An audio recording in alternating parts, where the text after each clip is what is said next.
नमस्कार श्रोत्यांनो. प्रकाश वाटा या डॉक्टर प्रकाश बाबा आमटे लिखित आत्मचरित्रातील 7वा भाग विस्तारती वैद्यकीय सेवा आज आपण बघणार आहोत. अभिवाचन करते आहे मी डॉक्टर प्रतिभा जाधव. प्रकाश वाटा विस्तारती वैद्यकीय सेवा. हेमलकशाचा आमचा दवाखाना पहिल्यापासून मोफत आहे. सगळे उपचार अगदी शस्त्रक्रियांपासून बाळंतपणापर्यंत सर्व मोफत. औषधंही इथूनच पुरवली जातात, तीही मोफतच. इथले पेशंट्स इतके कमालीचे गरीब की त्यांच्याकडून पैशाची अपेक्षा कशी करावी. अर्थात आदिवासींबरोबरच या भागातले दुकानदार, वनखात्याचे कर्मचारी वगैरेंकडूनही आम्ही उपचाराचे पैसे घेतले नाहीत. इंजेक्शनचे मात्र 2 रुपये घ्यायचे ठरवलं. इथल्या आदिवासींना सुई टोचली की खरे उपचार केले असं वाटतं. खरं तर प्रत्येक वेळेस इंजेक्शन द्यायची गरज असतेच असं नाही, पण त्यांना हे पटवणं ही काही सोपी गोष्ट नव्हती. इंजेक्शनला पैसे पडतात हे कळल्यामुळे त्यांच्या आग्रहाला थोडा आळा बसला. अर्थात जिथे जरुरीचे तिथे आम्ही स्वतःहूनच इंजेक्शन द्यायचो. अशावेळी अर्थातच आम्ही कुणाला पैशांसाठी अडवलं नाही. संपूर्ण आरोग्यसेवा मोफत देण्याच्या आमच्या या भूमिकेमुळे औषधांच्या खर्चाची तोंडमिळवणी करणं ही कायमची समस्या राहील. त्यात अचानक काही साथ आली आणि पेशंट्स वाढले की आणखीनच धावपळ व्हायची. जेवढे पेशंट जास्त तेवढा खर्च जास्त. औषधांवरचा खर्च वाचवता यायचा नाही. त्यामुळे काटकसर आमच्या 5वीलाच पुजलेली. हेमलकशाच्या दवाखान्यात जेवढी पेशंट्सची संख्या वाढायला लागली तशी आम्हाला काटकसरही वाढवावी लागली. इथे डॉक्टर्स असे आम्ही दोघंच आणि येणाऱ्या जवळजवळ सगळ्याच केसेस अवघड, कस बघणाऱ्या, शारीरिक आणि मानसिकदृष्ट्या थकवून टाकणाऱ्या. पण प्रशिक्षित नर्सेस आम्हाला परवडणाऱ्या नव्हत्या. शिवाय इतक्या आडबाजूला कोण येणार हा प्रश्नही होताच. त्यामुळे आमच्या कार्यकर्त्यांनाच आम्हाला आमचे सहाय्यक बनवावं लागलं. पाहता पाहता तेही चांगले तयार झाले आणि आव्हानं निभावू लागले. दवाखान्याला विशिष्ट वेळ नसल्याने आम्ही सतत कामात असायचो. अशा वेळेस या मदतनीसांची आम्हाला खूप मदत झाली. हेमलकशाच्या परिसरातील लोकांना आमच्या कामाचं महत्त्व पटू लागल्यानंतर पेशंट्सची संख्या खूपच वाढायला लागली. रोज किमान 100 पेशंट्स आमच्याकडे येत. वेगवेगळ्या समस्या घेऊन आलेले हे पेशंट्स तपासणं, त्यांना औषध देणं, उपचार करणं, ऑपरेशन्स करणं हे काम अक्षरशः अंगभर होऊ लागलं. पण त्यांच्याबद्दल मनात तक्रारीची भावना कधीच नव्हती. कारण आम्ही त्यांच्यासाठी इथे आलो होतो. त्यांची खूप वाट बघितली होती. त्यामुळेच आमच्या प्रयत्नांना यश येत असल्याचं बघून मनात खूप आनंद होत होता. सतत इतके पेशंट्स दिवस रात्र कुठल्याही क्षणी बघायचे, तेही कधी सुट्टी न घेता याचा शरीरावर ताण पडायचा. पण तरीही आमच्या मनात सतत समाधानाची भावना होती. काही वेळेस किरकोळ कारणासाठीही लांब लांबून पेशंट्स यायचे. ते कुठून कुठून चालत येत, कारण त्यांचा आमच्यावर विश्वास जडला होता. या गोष्टीचा आनंद व्हायचा, पण साध्या साध्या गोष्टीसाठी त्यांना एवढं लांब यावं लागू नये असंही मनोमन वाटायचं. म्हणूनच या संदर्भात काय करता येईल याचा आम्ही विचार करू लागलो. शेवटी विचारांती वेगवेगळ्या ठिकाणी मेडिकल सब सेंटर्स उभारावीत असं आम्ही ठरवलं. तिथे प्रथमोपचार किंवा किरकोळ औषधं द्यायची अशी कल्पना होती. या भागात काही आजार नेहमीचे, त्यामुळे त्यासाठीच्या गोळ्याही ठराविक. अमुक आजाराला अमुक गोळ्या असं आम्ही कार्यकर्त्यांना ठरवून दिलं. त्याप्रमाणे कार्यकर्त्यांनी औषधं द्यायची. ठरलेली औषधं लागू पडली नाहीत तर इंजेक्शन द्यायचं. त्यानंही बरं वाटलं नाही तर त्याला दवाखान्यात पाठवायचं. या व्यवस्थेमुळे एकतर आमच्यावरचा ताण थोडा कमी होईल आणि मुख्य म्हणजे छोट्या कारणासाठी पेशंटला लांब यायला लागणार नाही हा हेतू मनाशी होता. त्याप्रमाणे मुकुंदा दीक्षित आणि शरद कुलकर्णी हे सुरुवातीचे कार्यकर्ते सेंटरवर काम करायला लागले. जे थोडेफार शिकले होते अशांना आम्ही त्यांच्या मदतीला किंवा अन्य सेंटरवर पाठवलं. बेअरफूट डॉक्टर ही संकल्पना अशी साकारली. बेअरफूट डॉक्टर्समार्फत मेडिकल सब सेंटर्स चालवणं ही त्या काळी अभिनव कल्पना होती. तिला उत्तम प्रतिसाद मिळालाच, परंतु हेमलकशाच्या आमच्या दवाखान्याची कीर्ती परिसरात वाढत गेल्याने आमच्याकडे येऊन उपचार घेणाऱ्यांची संख्याही वाढत गेली. आमच्या दवाखान्यात आंध्र प्रदेशातल्या 80 खेड्यातून, बस्तरच्या जंगलातल्या सुमारे 250 खेड्यांतून आणि चारमोशी या 100 किलोमीटरवरच्या तालुक्यातील सुमारे 125 खेड्यातून आदिवासी औषधांसाठी यायला लागले होते. त्यामुळेच या सगळ्यांची काहीतरी नोंद, रेकॉर्ड ठेवायची गरज आम्हाला वाटू लागली. आमच्या दवाखान्यातून उपचार घेऊन गेलेला एखादा माणूस परत उपचारासाठी आला तर तो आधी कशासाठी आला होता, त्याला काय औषध दिलं होतं हे कळणं या रेकॉर्डमुळे सोपं जाणार होतं. कारण जुनी माहिती विचारली तर ती सांगण्याएवढी ही माणसं सुशिक्षित नव्हती. त्यामुळे आम्हालाच काहीतरी व्यवस्था करणं आवश्यक होतं. मात्र हे काम सोपं नव्हतं. पण दादा पांचाळांचा मावस भाऊ बबन पांचाळ आणि मंदाने हे रेकॉर्ड तयार केलं. इतरांची थोडीफार मदत झाली, पण खरं श्रेय या दोघांचं. दिवसभराचं काम आटोपल्यावर रात्री बसून ते हे काम करायचे. या दोघांनी मिळून हे सगळं रेकॉर्ड गावांच्या नावांच्या आद्याक्षरानुसार तयार केलं. प्रत्येक गावाच्या नावाचा एक कप्पा. पेशंट आला की आधी त्याला गावाचं नाव विचारायचं. तो कप्पा उघडला की त्याचं नाव विचारायचं. 1 मिनिटात त्याचा केस पेपर हातात. आता हे सगळं सांगायला सोपं आहे, पण 2 लाख पेशंटचं असं रेकॉर्ड हाताने तयार करणं हे भलतं जिकिरीचं आणि चिकाटीचं काम होतं. या रेकॉर्डमुळे प्रत्येक पेशंटबद्दलची माहिती तर मिळालीच, पण कुठल्या गावाचे किती पेशंट आहेत, त्यांना सामान्यतः होणारे आजार कोणते आहेत आणि कोणत्या औषधाला त्यांनी कसा प्रतिसाद दिला, अशी सार्वजनिक आरोग्याच्या दृष्टीने महत्त्वाची माहितीही मिळू शकली. अर्धपोटी राहणं, त्यातून ॲनिमिया होणं, बायकांमध्ये याचं प्रमाण जास्त असणं आणि त्यामुळे ॲनेमिक बाळ जन्माला येणं हे इथली प्रमुख प्रश्न असल्याचं या रेकॉर्डमुळे स्पष्ट झालं. सेरिब्रल मलेरिया या धोकादायक आजाराने आमचं लक्ष वेधून घेतलं. शिवाय त्वचारोगाचं प्रमाणही खूप वाढलं आहे हे आम्हाला जाणवत होतंच. ते कागदपत्रातूनही स्पष्ट झालं. जेव्हा माडिया आदिवासी कपडे घालत नव्हते तेव्हा खरूज वगैरेसारखे त्वचारोग व्हायचा प्रश्नच नव्हता. पण ते कपडे घालू लागल्यानंतर कपड्यांची स्वच्छता ठेवायची असते हे त्यांना माहीत नव्हतं. ते साबण वापरत नाहीत. कपडे एकदा अंगावर घातले की ते काढायचेच नाहीत, अशी त्यांची पद्धत.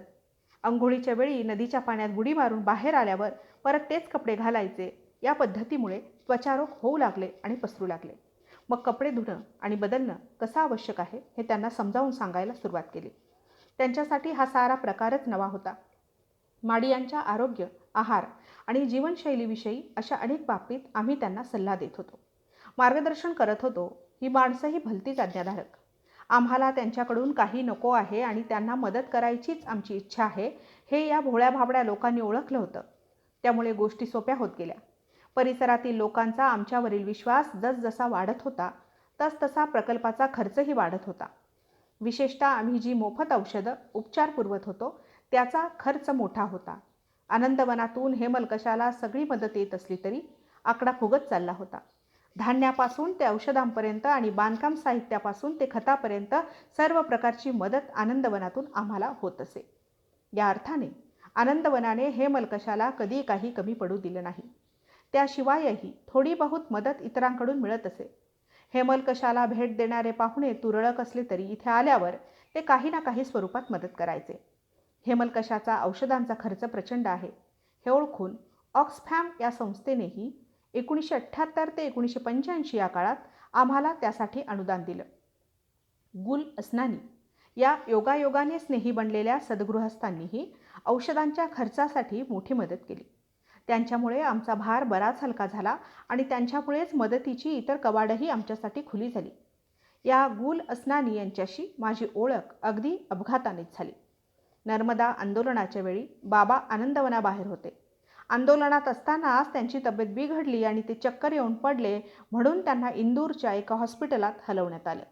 मी आणि विकास तिथे जाऊन पोहोचलो. तिथे गेल्यानंतर त्या हॉस्पिटलचे एक संचालक डॉक्टर भगवानानी यांच्याशी ओळख झाली. गप्पा गोष्टी झाल्या. आमच्या कामाबद्दल त्यांनी समजून घेतलं. इतरांशीही ओळख करून दिली. माझ्याकडे हेमलकशाच्या फोटोंचा अल्बम होता. तो सगळ्यांनी बघितला. विशेषतः त्यातले प्राण्यांचे फोटो सगळ्यांनाच खूप आवडले. बाबांवर उपचार करणारे डॉक्टर गांधी जरा रोखठोक होते. माझ्या अवताराकडे पाहून त्यांना मी डॉक्टर आहे असं वाटलं नसावं. पण फोटो पाहिल्यावर ते म्हणाले, अरे मैं तो सिर्फ नाम का गांधी हूँ, असली गांधी तो तूही निकला. तर ते असो. पुढे आम्ही आपापल्या ठिकाणी परतलो आणि कामांमध्ये गढून गेलो. पण जवळजवळ 10 वर्षांनी डॉक्टर भगवानानी यांचा मला फोन आला. हे साल 2001. निवृत्त होऊन ते पुण्याला स्थायिक झाले होते. त्यांची बहीण व तिचे पती म्हणजे गुल अस्नानी अमेरिकेत स्थायिक झाले होते. त्यांना भारतातल्या चांगल्या संस्थेला देणगी द्यायची इच्छा होती. भगवानानी यांनी त्यांना माझं नाव सांगितलं. खरं तर त्यांनी आनंदवन, हेमलकसा काहीच पाहिलं नव्हतं. 10 वर्ष संपर्कही नव्हता. तरीही त्यांनी माझी आठवण ठेवली होती. मग भगवानानी, त्यांचे मेहुणे गुल असनानी, त्यांची पत्नी हे सगळे प्रकल्प बघायला आले. प्रकल्प पाहून आपण या प्रकल्पासाठी काहीतरी करायला हवं असं त्यांना प्रकर्षाने वाटलं आणि ज्या गोष्टींची सर्वाधिक गरज आहे त्याची योजना करायला त्यांनी मला सांगितलं. मी बरं म्हटलं खरं, पण अशी योजना वगैरे तयार करण्याबाबत मी अगदीच मागासलेलो होतो. शेवटी त्यांनीच योजना तयार केली. मी त्यांना आम्हाला येणाऱ्या अडचणींबद्दल सांगितलं. दवाखान्यातल्या औषधांचा खर्च ही आमच्या पुढची सर्वात मोठी समस्या आहे हे सांगितलं. माझं म्हणणं त्यांनी ऐकून घेतलं आणि एका फटक्यात पहिल्या वर्षासाठी 5 लाख रुपये देण्याचं सांगून टाकलं. विशेष म्हणजे लगोलग त्यांनी पैसेही पाठवून दिले. त्यानंतर ते आमच्या प्रकल्पाचा हिस्साच बनून गेले. गुल असनानी हे अमेरिकेतल्या रोटरी क्लबचे सदस्य होते. रोटरी आमच्यासारख्या उपक्रमांना मदत करते हे त्यांना माहीत होतं. त्यामुळे औषधांसाठी आणखी निधी मिळवावा अशी कल्पना त्यांनी मांडली. भारतातल्या कुठल्या तरी रोटरी क्लबने आम्हाला स्पॉन्सर करायचं आणि अमेरिकेतील रोटरी क्लबकडे या कामाची शिफारस करायची अशी या योजनेची पहिली पायरी होती. जेवढा निधी भारतातील रोटरी क्लब उभा करेल तेवढी रक्कम अमेरिकेतील रोटरी क्लब देईल असं या नियोजनाचं स्वरूप होतं. मी ही योजना मनावर घेतली आणि नागपूरच्या डॉक्टर मित्रांकडे गेलो. त्यांच्या मदतीने 2 वेगवेगळ्या क्लबशी मी चर्चा केली. त्यांनी आम्हाला मदत करण्याची भूमिका घेतली. दवाखान्याच्या खर्चासाठी इथल्या रोटरी क्लबने $1,000 आणि असनानींनी $15,000 असे एकूण $16,000 उभे केले. मग असनानींनी अमेरिकेच्या रोटरी क्लबमार्फत तेवढेच म्हणजे $16,000 मिळवून दिले. अशा रीतीने एकरकमी $32,000 म्हणजे जवळजवळ 15 लाखांची रक्कम आम्हाला मिळाली. हे पैसे आम्हाला 2 वर्ष पुरले. 2 वर्षांनी नागपूरच्या दुसऱ्या रोटरीच्या शाखेने आम्हाला अशीच मदत केली. त्यानंतर 40 गावचे डॉक्टर महाजन, शशी धामणे यांच्याशी मी बोललो. तेही मदतीसाठी तयार होते. मग त्यांच्या रोटरी क्लबकडून ही सगळी प्रक्रिया पार पाडली. अशा रीतीने 2001 ते 2007 या वर्षात रोटरी क्लब आणि गुल असनानी यांनी आमचा औषधांचा खर्च उचलला. मुलांच्या हॉस्टेलसाठीही त्यांनी भरघोस मदत केली. या मदतीमुळे आम्ही आमच्या वैद्यकीय सेवेचा परीघ वाढवू शकलो. वैद्यकीय सेवेचा विस्तार करण्यामध्ये नागपूरच्या तज्ज्ञ डॉक्टरांनीही आम्हाला खूप मदत केली. मंदाची बहीण, तिचे पती डॉक्टर होते. ते हेमलकशाला येऊन गेले होते आणि प्रभावित झाले होते. हेमलकशाच्या दवाखान्याबद्दल ते आपल्या काही डॉक्टर मित्रांशी बोलल्यानंतर त्यांनाही या कामाबद्दल खूप उत्सुकता निर्माण झाली. आपण यांना काही मदत करू, तिथे जाऊन शस्त्रक्रिया करू असा प्रस्ताव त्यांनी मांडला. हा प्रस्ताव प्रत्यक्षात येईल का याबाबत मी साशंक होतो. कारण हे सगळे डॉक्टर्स दर शनिवार रविवार नागपूरहून 350 किलोमीटर प्रवास करून येणार आणि इथल्या मर्यादित साधन सामग्रीच्या सहाय्याने इथल्या ऑपरेशन थिएटरमध्ये शस्त्रक्रिया करणार हे मला अवघड वाटत होतं. म्हणून मी त्यांना म्हटलं, तुम्ही आधी इथे येऊन प्रकल्प बघा, मग ठरवा काय ते. त्याप्रमाणे ते काही जण आले. प्रकल्प पाहिल्यावर ते भारावून गेले. आम्हाला काहीतरी करायचंच आहे, काय करू शकतो ते सांगा असं म्हणू लागले. मी त्यांना सुचवलं की ट्यूमर, हर्निया, गर्भाशय काढणं अशा ज्या महत्त्वाच्या शस्त्रक्रिया आहेत त्यासाठी आम्हाला रुग्णांना नागपूरला पाठवावं लागतं. ते बऱ्याचदा जमत नाही कारण ते इथून बाहेर कधी गेलेले नाहीत. भाषा येत नाही, त्यांच्याकडे पैसेही नाहीत. या शस्त्रक्रिया जर तुम्ही इथे येऊन केल्या तर माडिया आदिवासी पेशंट्सची खूप सोय होऊ शकेल. त्यांना ते पटलं. मग doctor Sule, doctor Govardhan, doctor Rao, doctor Joglekar, doctor Hazra असे हे नागपुरातील प्रसिद्ध डॉक्टर आमच्या कामाशी जोडले गेले. दर आठवड्याला डॉक्टरांनी येऊन उपचार करण्याऐवजी दरवर्षी मोठा शस्त्रक्रिया कॅम्प लावणं या डॉक्टर मंडळींच्याही सोयीचं ठरलं आणि आमच्याही.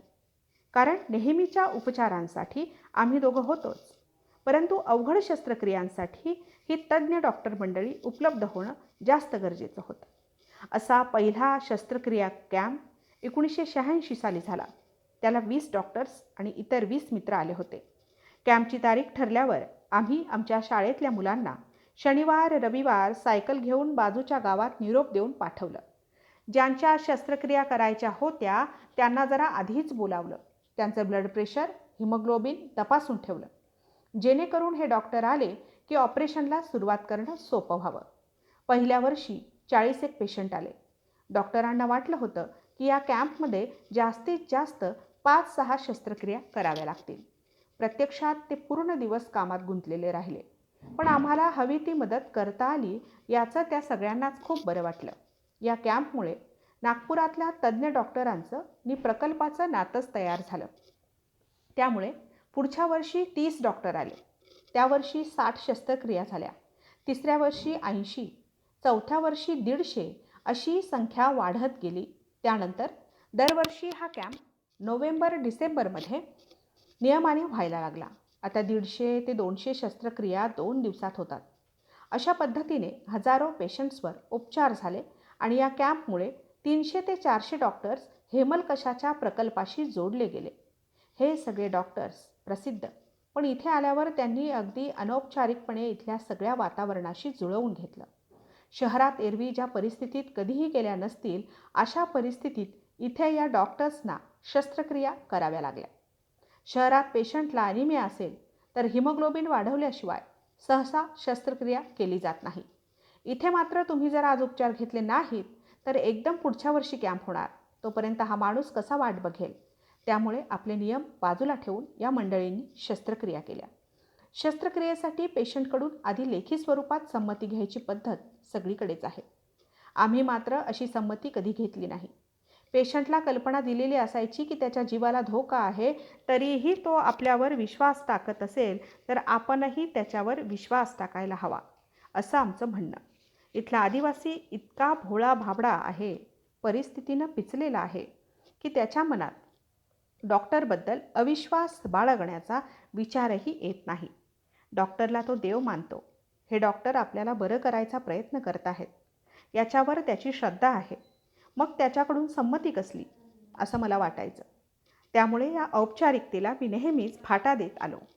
शहरातून आलेल्या डॉक्टर मंडळींनी याबाबत माझ्यावर विश्वासही ठेवला. उपचाराविना कुणाचं काही नुकसान होऊ नये यासाठी हेमलकशाच्या आमच्या दवाखान्यात आम्ही शस्त्रक्रियाही करत होतो. पण जेव्हा त्या विषयातील तज्ज्ञ मंडळी आपणहून आमच्याकडे मदतीला आली तेव्हा खूप बरं वाटलं. कारण अवघड केसेसची ऑपरेशन्स करताना मनावर खूप दडपण असायचं. मात्र गेली 20-22 वर्ष या कॅम्पसाठी इथे येणाऱ्या डॉक्टरांमुळे हे दडपण खूप कमी झालं. हे मेडिकल कॅम्प सुरू होण्याअगोदर मी माझा अभ्यास करून अनुभवाच्या जोरावर शस्त्रक्रिया करत होतो. मेडिकल कॅम्प सुरू झाल्यानंतरही करत राहिलो. कारण कॅम्प भरणार वर्षातून एकदा, उर्वरित वर्षभर पेशंट्स मात्र येत राहायचे. त्यांना आजारातून मुक्त करणं आवश्यक असायचं.